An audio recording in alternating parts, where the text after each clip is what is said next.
welcome everyone to this Baha'i blog interview. I'm very happy to be joined by Mr. Fred Badiyan, who's actually my great uncle. I know everybody thinks Persians are all related. In this case, we are actually related. Fred is my grandfather's brother, and he's been a huge inspiration for me. Fred is a filmmaker, producer, director. You may know his work from things like the Hands of the Cause series of videos and many others. You can see there's a bunch of awards behind him there as well. Fred is based in the US, and I'm extremely happy to have him join me. As I mentioned, he was a huge inspiration for me personally in working in media and seeing how I could use the media to serve the Baha'i faith. So welcome, Fred John. So happy to finally have you on this interview. Thank you. That's an honor. The honor to be talking to you. Thank you, Fred. Let's start straight into the Hands of the Cause DVDs. Those had such a profound impact on me, and the footage that you have there, the interviews, is so priceless. This history of this faith, this dispensation that you're able to capture is phenomenal, and I think we will be forever indebted to you for carrying that out. Can you just tell us a little bit about the Hands of the Cause videos and how they came about? Sure. I was in the conference, in the Baha'i conference, and Mrs. Khanem started talking about all the Hand of the Cause of God. And I was glued to it. And I right away went to her and begged her that if she can give me more information. And of course, I'm a good friend of the Ramin Khanem, Mrs. Khadem's son. And I talked to Ramin, and I said, Ramin, I would like to make a whole series of the Hand of the Cause of God. Of course, one of the Hand of the Cause is Ramin's dad, Mr. Khadem. And then we start working on it. Basically, it takes us near 3-4 years for all the research to do and so forth until we finished it. Wow. And so you were given access, you were allowed by the Universal House of Justice to go to Haifa, to do interviews, to... Well, interesting. Some of the, fortunately, due to the reason I have been working on the many different projects, I have been collected many historical footage that no one had before. And some of the early hands, that is the interview, I had those things and I collect those things. So I was able to use many of those footage in the whole video, of the whole films. Wow, fantastic. And of course, you have given Baha'i Blog permission. We're so graciously grateful that you've given us the permission to publish it on our YouTube channel. So all of those videos can be watched there. You also had the bounty of creating this beautiful video about Abdu'l-Baha, Ruhiyyih Khanom, and that's also on Baha'i Blog. Can you tell us a little bit about that and that experience? Yeah, actually, I was, one of the things, again, those are, I had a bounty. Somehow Ruhiyyih Khanom likes my work and liked me somehow. And anytime I would go to Haifa, she would ask me to have a lunch or dinner with her. And one of the trips that she was going to go to South America, and the Universal House of Justice asked me to make the video for the non-Baha'is for publicity to know who Abdu'l-Baha Ruhiyyih Khanom is, okay, and what is it about.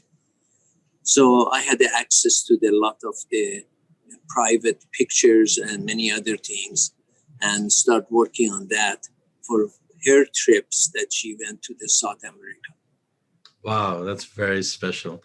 Can you share any stories about that or anything personally about her that really struck you or inspired you?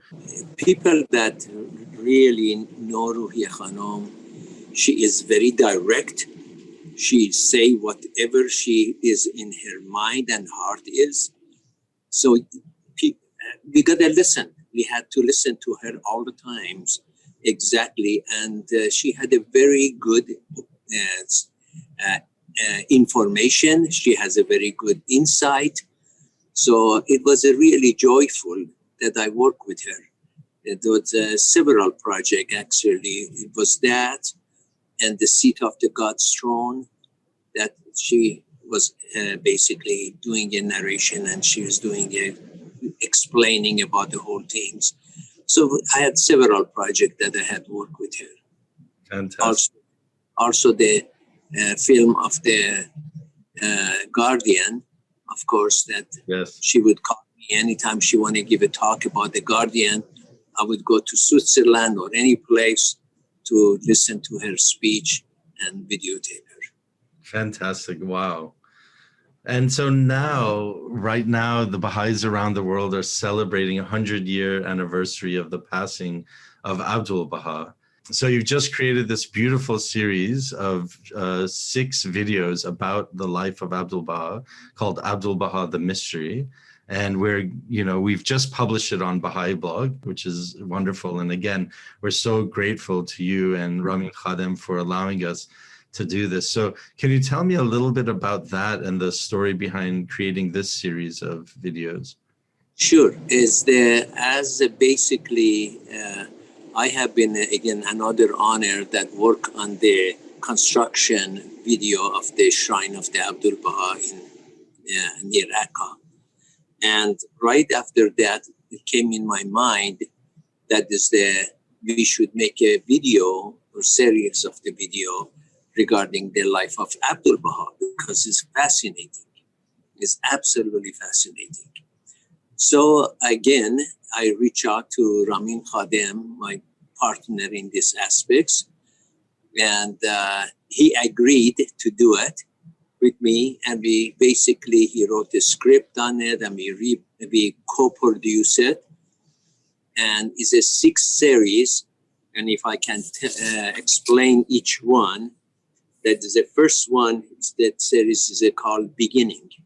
Is from the beginning that Abdu'l-Baha born, the whole history of the childhood and all the way.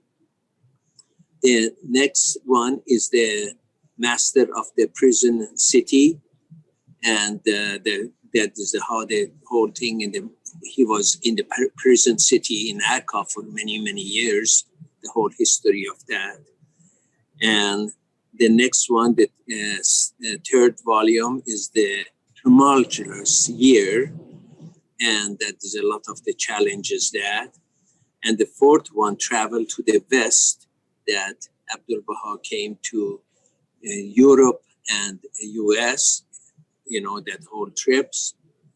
And the 5th one is the end of the journey, that when returned and left US.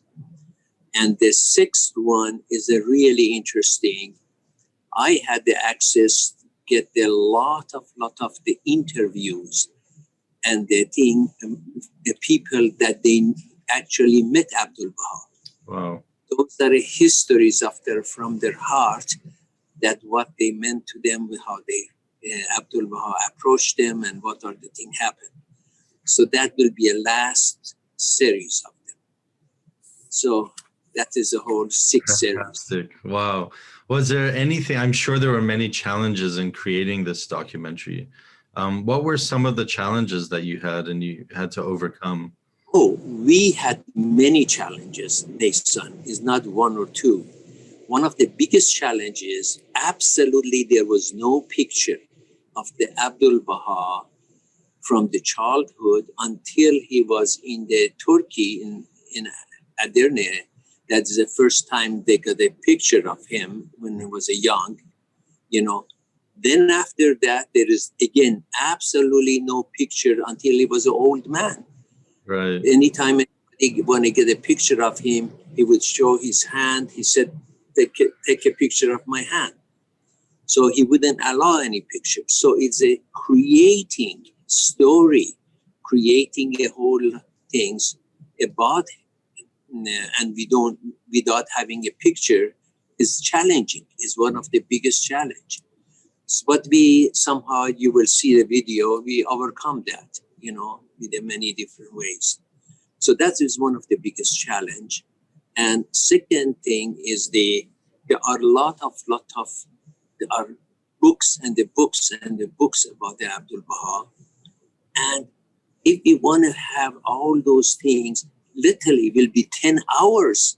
Right. You know, is unbelievable. So we have to really see what is important, what is a condensed, what is a, so it's a lot of those kind of challenge to be able to do it in the 6 volumes. Right. Was there any stories of Abdu'l-Baha that personally inspired you that really, even just right now, come to mind? Oh yeah, is a lot of them actually. It is in the video. You can see it in volume 1 and volume 2 and so forth. From the beginning, from the childhood, Abdu'l-Baha was the loving, giving, caring personality from childhood. When he was 7 or 8 years old, one of the stories, he went with a shepherd in the northern of Tehran.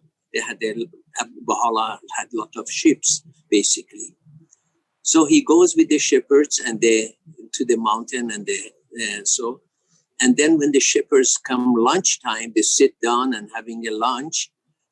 The shepherds look at the Abdu'l-Baha. He said, well, it's a customary that when we have a luncheon, the owner of the ships, like you, give us some gift. And Abdu'l-Baha thought about it. He said, okay, all the sheep is yours. So he gave whole herd of the sheep. And when he came back, Baha'u'llah said, we got to watch this kid. Otherwise, he gave himself away too. So he was a giving all the time. And all his life, take care of the poor, take care of he gave all the time. Yeah, so true. And he really did. He gave himself in the end to everyone. Great. Can you tell us, just to change gears a little bit, can you tell us a little bit about why you personally went into film and video production? What was the inspiration for you? That actually I started in Iran, in Tehran. And I was basically, had some study a little electronic, and I was looking for a job. My parents were poor and need money. And there was one of the largest film company called Iran Film Studio. And they asked me, I went over there. They said, oh, since you know a little electronic, we put you in the sound department. So my first job was sound engineer, recording. Wow. How old were you? That time I was 22 or 3 years old. Okay, wow. Yeah. And then that started. I learned more about editing, learned about the camera work, and went on and on. So that's went on. Wow, okay. And then how old were you when you came to the US? I was 26. Okay, so 3 years after that. And so after that experience, did you know that's all what you wanted to do, work in media, film production? Was that your calling, do you feel? Working in the film industry is a very progress. You just go from one to the next and next, you know. And for instance, in Los Angeles, when I was working, I was doing mostly editing. I was a good editor. When I came to Minneapolis, they hired me here. They asked me to be a director. They thought I'm a good creative director. So it's a progress, you know, you do. But we got to just learn and do it the best way we can. So what advice would you have to others who are thinking about going in the field of, you know, multimedia or filmmaking? What advice would you have them? I know you gave me a lot of great advice when I was thinking about moving in that direction in my life. Yeah, the advice I have is that first of all is a very, very rewarding area to get involved because you have the combination of the technology and art, you all combine together. The really one of the most important is that the person want to start in this industry, they have to start with some source, either be a cameraman or sound man or editor, start from some beginning. But one of the things, Nathan, I want to emphasize, more than ever before in the Baha'i faith, we need the good script writers. We don't have enough, that be able to write. The writers, and there are a lot of writers in the Baha'i faith, but they write for books, and writing for books and literature is totally different than writing for a film. So that's one of the things I encourage. If there are any young people that would like to study, they really start writing how to write a script for a film. Okay, good to know. I think we need Baha'is in everything media related. I feel like even though the faith online and in various forms of media have been, advancing, I still feel we're very behind. We have a lot more to do. I agree. Let me ask you one more question. What do you hope people who watch this series of 6 films about Abdu'l-Baha, what do you hope they walk away with after they've watched the films? I would like to walk away to understand the station of the Abdu'l-Baha. Unbelievable. The person that never been in the school, never educated, how this person could be in that kind of the station and can do the things that he achieved. It's unbelievable.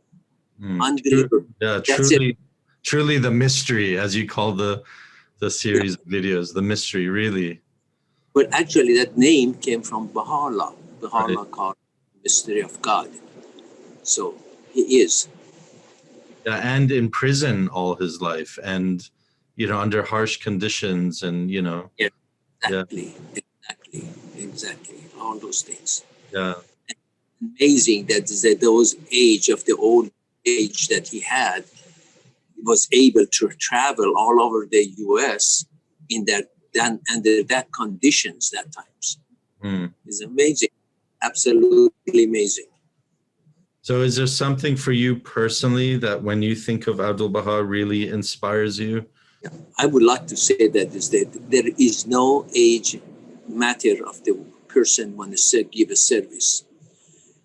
Anybody want to give a service, they should really do it, because the age doesn't matter.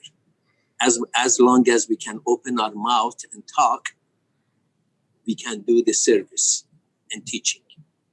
Yeah, and I have to say, Fred John, honestly, you have been such an inspiration.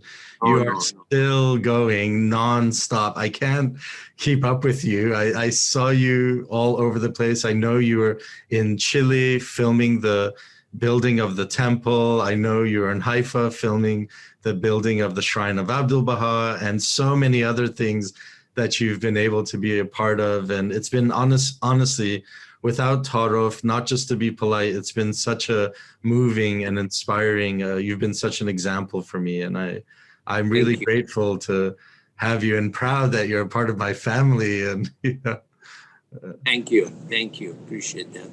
And is there anything else, Fred John, you'd like to share or talk about? I'm excited that is this get in the Baha'i blogs, and hope people that can see it. And I want to ask everybody if they have any opinion or any feedback. I love to hear from Baha'is to know that how they received, what they like about it. Those are a good rewarding for me. Well, Fred John, thank you so much for taking the time to be a part of this and for sharing. I'm so excited, and we're so grateful as well for you sharing your many wonderful videos on Baha'i Blog. And I hope the friends watching will definitely watch. If you haven't seen the Hands of the Cause series or The Mystery or any of the other films we've been publishing, please have a look. We have a playlist as well called Badiyan Productions. So you can look there to see the films. And there's still some more that we're going to publish soon as well. We are going to publish the one about the Guardian as well soon. So thank you. Thank you, Fred John.